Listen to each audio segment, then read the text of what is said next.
What's up, Saiyans? Bearded Vegeta here, and in today's video, I'm gonna give you my top 5 moments from Season 3, Episode 14, Learn Those Ultimate Moves. Let's get into it. First off, if you're not a subscriber, consider going big bang on that button so you never miss another My Hero Academia video. Don't be a Yamcha, subscribe to a real Saiyan. Number 5. So it was really awesome. Starting the episode off, we got to see all of the heroes, the young heroes, in their dorm life. So now that they're all living together, it was really funny to see, everyone waking up and kind of going through their daily routines, including Ida brushing his, he would be so obsessive that he would be brushing his teeth and also practicing his hand gestures at the same time. Definitely seeing them inside their dorm life and environment, it's really fun. Now that they're kind of enclosed, they're gonna be building their relationships even more. Number 4, All Might the teacher. So seeing All Might coming back and obviously now that he's pretty much the fire inside of him, the one for all has completely extinguished to the fact that he can't even hold his form anymore. It's really interesting to see him come back to the school, even with all of his presence, all the trouble that his presence has brought, and all of the attention and all of the kind of the turmoil that's put the kids in for having him there. But still, he's still dedicated to teaching the students how to become better heroes. He's got his eye on Deku, and he's really more so there for him than anybody else. It is kind of cool to see him over there, trying to give advice to each of the different heroes. Of course, Izawa, Eraserhead, catches a glimpse of his back pocket and sees, the book Teaching for Dummies, essentially. So, but again, All Might's there and really just trying to give a push to Deku, gives him that speech to let him know that, you're trying too much to be like me. You really need to diversify yourself and just explore and discover how to make it his own. It was cool to see them in there and back in that teaching role. I just love whenever All Might's there to be a teacher because he's the worst at it. So it's really funny to see him fumble through it. Number 3.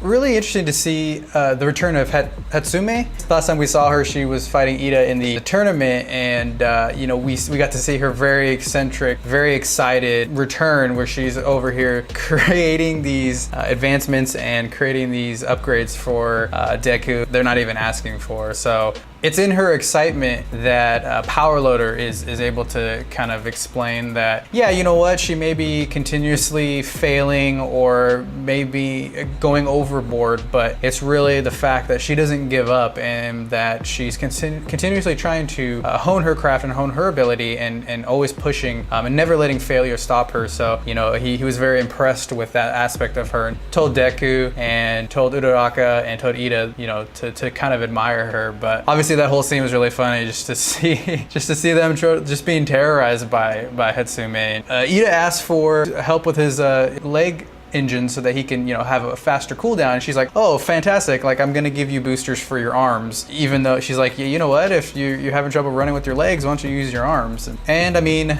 of course, it was also really funny to see some little bit of fan service. Obviously this show doesn't do too much of that, but when the door explodes and Hatsume flies and lands on top of Deku, and her boobs are pressed up against his body, and he's freaking out. And what was really funny is you get to see Uraraka. She's actually getting a little bit jealous, which I actually thought was very cute and very interesting. Every time you see Deku freaking out about a woman being close to him or touching his body or doing all that stuff, you see the other side of it. You see the jealousy. Number 2, seeing our heroes advancing their powers. In my opinion, that's the most exciting part about the show, is the potential or seeing the heroes develop their powers and get stronger and evolving them. My boy Bakugo learned how to hone his shot and shoot it in a more direct and streamlined way. He calls it the AP shot, or armor piercing shot. So it was super cool to see his ability. But the teachers, Eraserhead and all the other students, noticed that he's really taking to this training, and that he's actually progressing even faster. And it's really scary how powerful he is. He's working on multiple moves,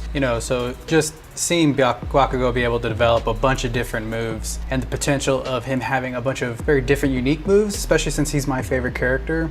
I'm super excited about him. But we also did see some other characters that are working on hardening their bodies, camouflage. We got to see the abyssal black darkness or abyssal body that Tokoyami was working on.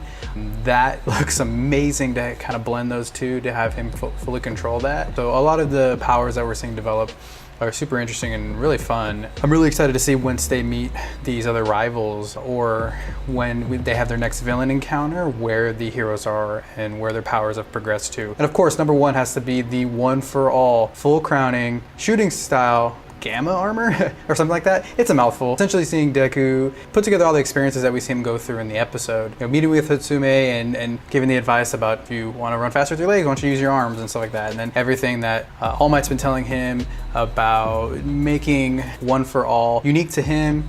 We see him essentially save All Might again when Bakugo goes a little too crazy with his training and puts All Might in danger, and we see Deku fly in and do a smash kick. That was so amazing. It was animated so well, and it was beautiful, and the entire episode, it made the whole entire episode come to a head and have a payoff for it, which was amazing just to see him develop his powers. So now we have the One for All, full crowning, which is 5% of his power, and then shooting style appears to be him using his leg or kicks. We did also see that he has braces on his arms as well as his legs. That is going to help prevent or minimize the damage that's done to him, so hopefully be able to see Deku last a little bit longer in fights. So being able to now incorporate kicks along with his punches. Alright, those are my 5 top moments for episode 14 of season 3. Definitely comment down below what your favorite part of the episode. And don't forget to leave a like if you found this helpful or if you found it enjoyable. Don't forget to check out the preview of next week's episode as well. All right, guys, see you guys tomorrow. Until then, peace.